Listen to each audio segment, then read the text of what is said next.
안녕하십니까. 주리세 채널 최인용 세무사입니다. 여러분, 상업용 건물에 대해서 상속세 때 대부분 팔게 돼요. 그래서 상속세로부터 지켜내는 방법에 대해서 한번 제가 오늘 설명을 드리겠습니다. 상업용 건물을 여러분 상속에서 지켜내려면 이게 사전에 그럼 처분해야 되냐 이런 분들 계신데 이거 큰일 납니다. 부모님이 아프셔가지고 건물 먼저 처분하는 게 어떻습니까? 이런 상담들 오시는데요. 이게 왜 위험한지 한번 오늘 살펴드리도록 하겠습니다. 그리고 건물의 용도도 굉장히 중요한데요. 이 건물을 또 평가하는 방법에 따라서 세금이 달라질 수가 있는데 최근에 건물에 대한 평가가 감정평가를 받도록 그렇게 돼 있어서 논란이 많죠. 이거 가지고도. 그래서 그런 부분에서 우리가 조심도 해야 되고 그럼 건물만 또 소멸을 하는 게 또 낫지 않느냐 이렇게 또 생각하시는 분들도 있는데요. 그것도 또 장단점이 있습니다. 그런데 이런 건물이 있으면 여러분 빨리 바꿔야 되는 그런 용도가 있습니다. 거기에 대해서도 한번 살펴보도록 하겠습니다. 여러분 그리고 또 가족법인을 통해서 그 상업용 건물을 가족법인화 하는 경우도 있는데요. 이게 그 가족법인이 유리한 경우들이 많죠. 사실은 많은데 가족법인이 꼭 불리한 이렇게 하면 안 되는 그런 가족법인들도 있기 때문에 그런 내용도 한번 살펴보도록 하겠습니다. 그리고 상업용 건물을 가지고 가족건물로 활용을 하든 또 그렇지 않든 대출을 좀 받아서 상업용 건물의 가치를 낮추는 건 어떠냐 이런 것들도 굉장히 유리한데 이것과 관련해서도 좀 더 활용하는 방법까지 한번 여러분들하고 나눠보도록 하겠습니다. 여러분 상업용 건물 상속세로부터 한번 지켜내도록 같이 한번 살펴보시죠. 상업용 건물의 상속세는요, 여러분 그 상속 물건이 예를 들어서 우리가 한번 100억이라고 생각을 해볼게요. 그러면 100억에 대해서 상속세를 내는데 30억이 넘어가면 우리나라 세율은 50%입니다. 거기서 4억 6천만 원을 빼주기 때문에요. 상속세로 거의 50% 가까운 45억 4천을 내게 돼요. 이 세금 우리 자녀분들 낼 수 있을까요? 상속인들이 이거 지킬 수 있을까요? 생각하면 대부분 상속이 일어나면서 이 건물, 꼬마 빌딩이나 상업용 건물 매매하시는 경우들이 많습니다. 근데 문제는요, 잘 안 팔려요. 요즘에 상업용 건물이 임대료 수익을 그만큼 얻기가 어렵기 때문에 굉장히 많이 매물들이 나와 있고 팔리지가 않는 경우가 많습니다. 그래서 상업용 건물 상속세 대비할 때 그러면 어떡하냐, 안 팔리면 미리 처분해야 되는 거 아니냐? 큰일 납니다, 여러분. 이게 왜 큰일 나는지 한번 제가 세금으로 비교를 해드려 볼게요. 먼저 팔까 하시는 분들은 파는 경우에 양도소득세를 내죠. 양도소득세가요, 저희가 계산을 해보면 세율이 양도 차익이 예전에 취득하셨던 분들은 그 상업용 건물 굉장히 낮은 가격에 취득하신 분들도 있지만 대체적으로 저희가 계산을 해보면 실효세율 부담이 20%에서 플러스 마이너스 정도가 됩니다. 그러면은 대체로 한 20억 정도 세금을 낸다라고 가정을 해볼 때요. 아까 100억짜리 건물 팔았을 때 내는 양도세입니다. 20억 정도 내고 남은 자금이 한 80억 되죠. 여기에 대해서도 상속세를 또 내요. 그러면 상속세 이것도 마찬가지로 30억 초과되는 부분에 대해서 세금 내면은요 한 35억 4천 됩니다. 두 개 합하면 얼마죠? 55억 4천 되죠. 여러분 상속할 때 상속세로 내고 팔면 상속할 때 100억이 취득가액이 되기 때문에 양도를 바로 하면 세금이 없어요. 그죠? 양도세는 없습니다. 그러니까 상속하고 양도를 바로 하면 세금이 없어서 45억 정도만 내면 되는데 상업용 건물을 미리 팔고 양도세 내고 상속세를 또 낸다. 그러면 10억 정도를 더 내게 돼 있어요. 굉장히 손해죠. 그래서 상업용 건물을 양도하고 파는 거는 정말 가족한테 가장 큰 손해가 될 수가 있기 때문에 부모님 아프시다고 누워 계실 때 그때 미리 처분하고 이런 거 절대로 하시면 안 됩니다. 미리 상담하시고 결정하시면 좋겠어요. 문제는 이제 상업용 건물이 안 팔려가지고 상속세를 못 내고 현재 그 상속세 신고한 분들도 보면은 200억대, 300억대 부동산들이 지금 안 팔리고 있어요. 그래서 대출도 안 해줘서 문제가 뭐냐면 상속세를 내려고 연부연납 신청을 해놨는데 매년 은행에 가가지고 대출 연장도 해야 되고 신규 대출도 연부연납만큼 또 받아야 되고 이런 분들이 생각보다 많습니다. 그래서 상업용 건물을 여러분들이 잘 팔리도록 준비를 해놓는 것도 굉장히 중요한 부분인 것 같습니다. 일단은요, 우리 상업용 건물이 건물하고 대지 부분으로 나뉘는데요. 이제 건물 부분은 감가상각으로 가치가 매년 하락하고요. 토지 부분은 매년 물가 상승으로 인해서 가치가 올라가는 특성이 있습니다. 자, 그래서요, 이 미리 증여를 하는 부분이 일부를 이렇게 세로 방향으로 잘라서 이렇게 지분대로 증여를 해줄 수도 있지만 그게 안 된다면 토지가 너무 커서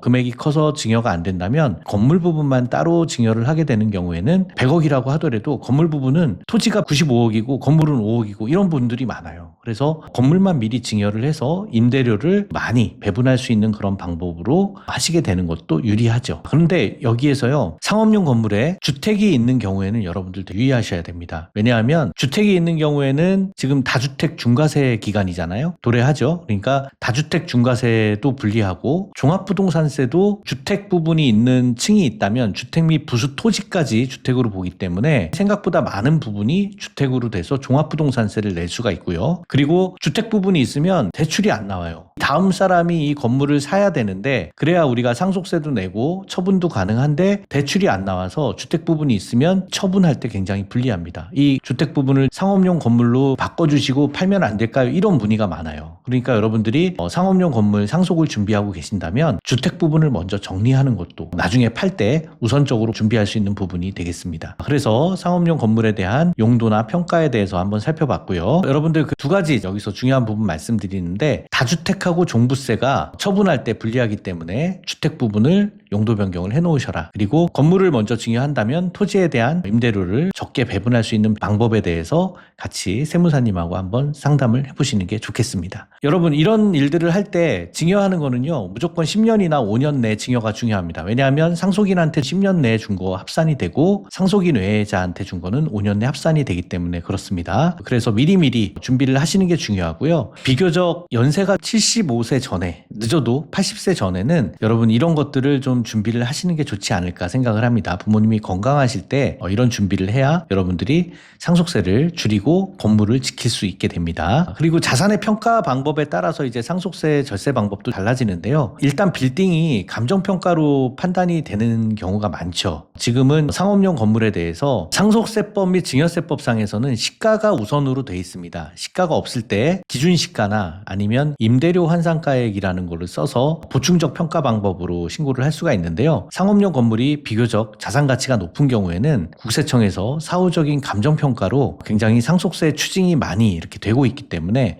감정평가가 요즘에 굉장히 많이 되는 추세입니다. 물론 금액의 범위가 있긴 하지만 30억 이상 되시는 빌딩 같은 경우에는 대부분 감정이 들어간다라고 여러분들이 생각을 하시는 게 좋겠습니다. 그래서 부모 단계에서 자산을 증가시키는 것보다 자녀 단계에서 이렇게 자산을 미리 증여를 해서 가치를 상승시키는 게 유리하고요. 이게 저희가 그 감정평가 방법에 따라서 달라지다 보니까 상업용 부동산을 법인으로 전환하는 그런 방법도 한번 생각을 많이 할 수가 있습니다. 이게 왜 그러냐면 부동산 가치보다는 부동산 법인에 들어가 있는 주식 가치가 평가 방법상 조금 낮게 나오는 그런 케이스가 있습니다. 무조건 뭐 그런 건 아니고요. 주식 가치 평가 방법에 의하면 그런 케이스들이 많이 나오는데, 그런데 이제 취득세를 한 번 더 내는 문제가 있기 때문에 취득세 면에서 부모님들이 위독하실 때 얼마 안 남으셨다라고 생각이 들 때 그때 법인 전환하는 거는 크게 메리트가 없을 수가 있습니다. 그렇지만 그 전에 미래를 내다보고 가치가 좀 오를 걸로 생각이 되는 그런 단계에서의 법인 전환은 굉장히 의미가 있다, 이런 생각이 듭니다. 이런 법인 전환을 하기 위해서 요건도 있고요. 유리하고 불리한 점도 있는데 그런 면에 대해서도 한번 살펴보도록 하겠습니다. 건물로 하는 가족법인이 유리한 케이스인데요. 일단은 가족법인을 만들어서 거기에 이제 일정 부분 자녀법인에서 그 건물을 사오는 방법도 있고, 또 이 가족법인에 자금을 증여를 해주거나 대여를 통해서 이 가족법인에서 건물을 일부 취득하는 그런 방법도 있을 수가 있겠습니다. 아니면 법인 전환을 하면서 그중에 일부를 증여를 해주는 방법도 있고요. 여러 가지 케이스별로 다른 방법들이 나오기 때문에 가족법인을 만드는 방법에 대해서는 저희가 상담을 드리고 있고요. 일단 부모님이 임대소득이 높은 경우에는 자녀 가족법인을 만들어서 부모님의 임대소득 세율을 임대소득이 낮은 세율에 걸리도록 그렇게 하는 방법은 굉장히 유효합니다. 특히 이제 부모님 연령이 비교적 75세 이하로 젊으신 경우에는 10년 내 증여가 되면 상속재산의 합산이 안 되거나 손자까지 활용하면 훨씬 더 많은 금액을 분산해서 나눠줄 수가 있기 때문에 가족법인으로 활용하는 것이 유리하고요. 또 가족법인으로 만들어 놓으면 자녀들이 임대료 관리하기가 굉장히 용이합니다. 그래서 임대료를 부모님들이 끝까지 가지고 계시다가 건물이 망가지는 경우가 생겨요. 임대료를 못 맞춰놔가지고 나중에 이제 상속하고 이걸 팔아야 되는데 팔리지가 않는,